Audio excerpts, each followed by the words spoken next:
Doamne, când norii se scutur de argint și totul e al de ninsoare, aș vrea și eu să-ți mai cânt un colind, cu el să-ți cad la picioare.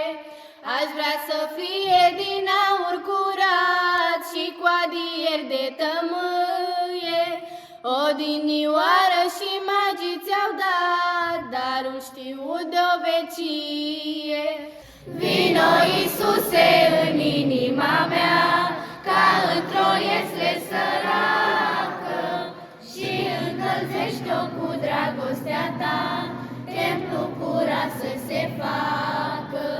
Vino, Iisuse, în inima mea, ca într-o iesle săracă, și încălzește-o cu dragostea ta, templu curat să se facă. Dar dacă aur în mine nu am, atunci cu râvnă fierbinte să alerg spre tine ca bunii păstori și ca oița cu minte. Dacă în mine nici râvnă nu am, ce alte mai dulci cuvinte, ca îngerescul duios Osana pot să mai vină în minte.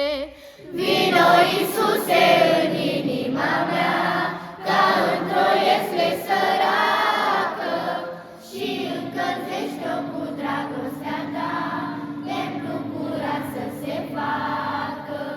Vino, Iisuse, în inima mea, ca într-o iesle săracă, și încălzește-o cu dragostea ta, templu curat să se facă.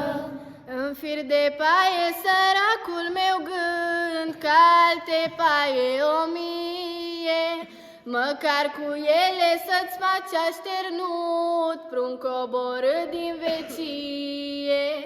Ca și sărac eu doar ție mă-nchin, chiar de n-am darul să-ți placă, și-aduc cu mine tot vechiul colin, nașterea ta s-o slăvească. Vino, Iisuse, în inima mea, ca într-o